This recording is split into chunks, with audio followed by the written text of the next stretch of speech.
Hey everyone, welcome back. Today we're going to dive into a pretty intense situation that's unfolding in LA. Yeah, a critical one for sure. We've been poring over some recent news and reports, and there was this court hearing. It really puts a spotlight on how LA's handling the billions of dollars meant for the homelessness crisis. Right, and at the center of it all is a federal judge who's asking some very pointed questions, even criticisms directed at the city's top officials. We're talking about oversight of these massive funds. Oversight of huge funds, yeah. So our mission today is to break it all down for you. Absolutely. Cut through all the noise and give you a clear picture of what's really going on. Like, what are the core issues here? Who are the key players? And what are the potential consequences? Because this has the potential to get messy. Oh, yeah, definitely. So to set the stage, we have U.S. District Court Judge David And this hearing we're talking about, it took place on March 27th, 2025. And let me tell you, he did not hold back. He had some pretty strong words for LA's leaders, including Mayor Karen Bass. He definitely sent a message. It seems like his biggest concern is this fundamental lack of accountability.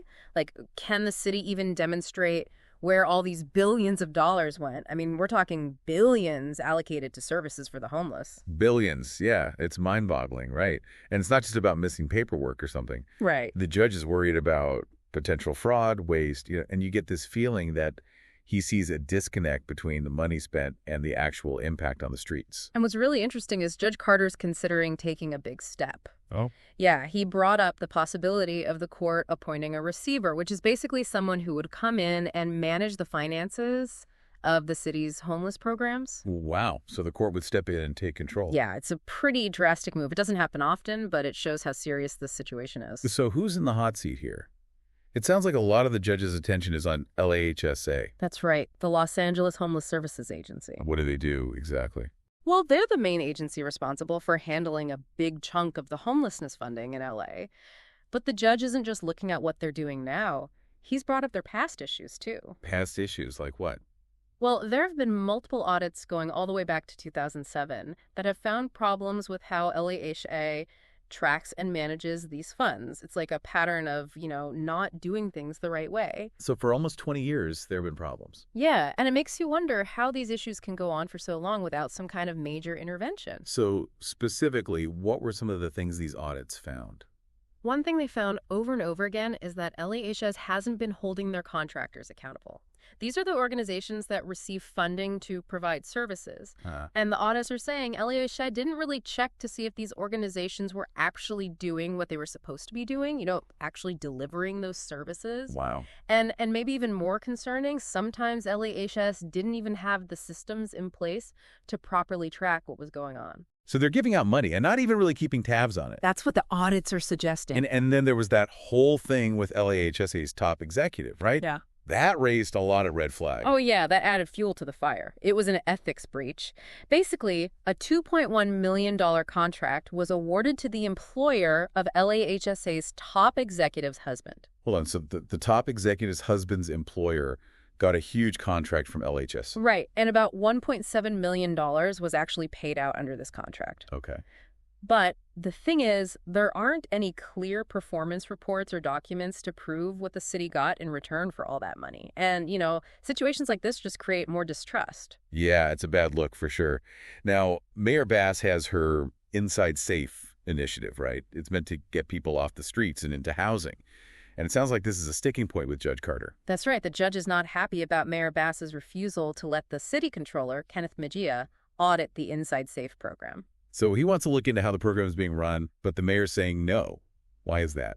Well, Mayor Bass is saying that it would violate the city charter, that document that outlines how the city government works. Okay. She believes that having the city controller audit one of her programs would be like overstepping his authority. So it's a power struggle? In a way, yes.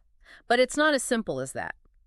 The city controller, Kenneth Mejia, disagrees with the mayor's interpretation, of course. And get this, the person who actually wrote the relevant part of the city charter, the chair of the committee that drafted it, also said publicly that they think the controller does have the power to do these kinds of audits. But even the person who wrote the rules is saying the mayor's wrong. It seems that way, yeah. So now you have this big disagreement about how much power the city controller has to oversee things. So where does Judge Carter stand on all this? Judge Carter is all about transparency and accountability, especially when it comes to public money.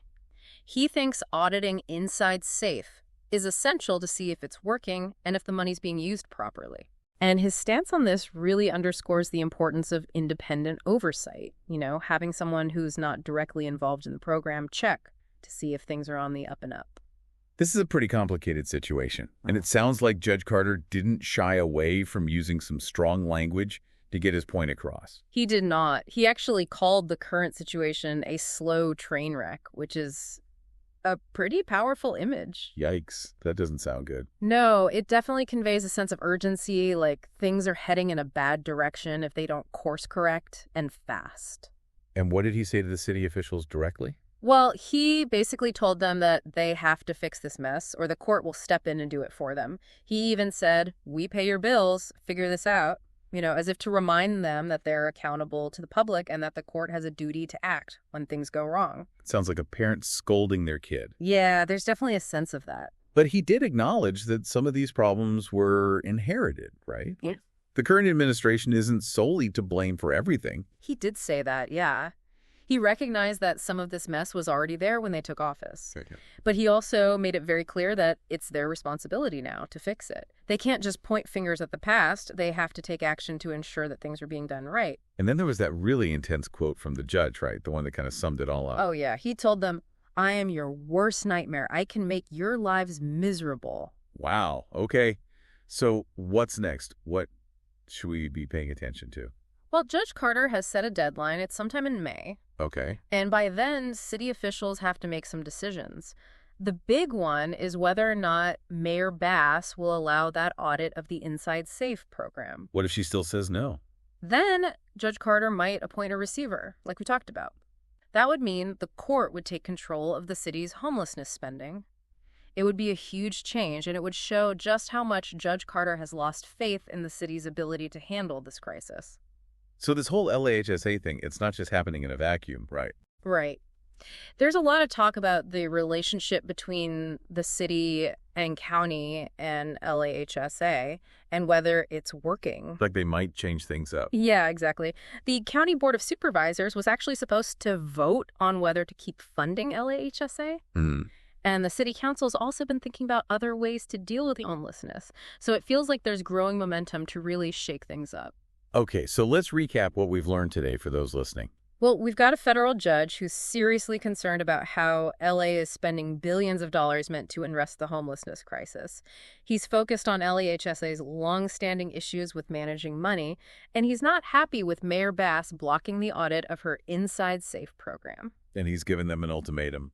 Shape up or face the consequences. Right, and those consequences could be pretty drastic. He might even appoint someone to take over the city's spending on homelessness, which would be a pretty dramatic intervention. This whole situation really makes you think, doesn't it? It does. I mean, we've seen for years how complex and challenging it is to manage homelessness funding and programs. So what does it say about the system when a judge feels the need to step in like this? Yeah, and knowing how strongly Judge Carter feels, what changes would really convince him that the city's taking this seriously and being responsible with the money? I mean, this is about people's lives, after all.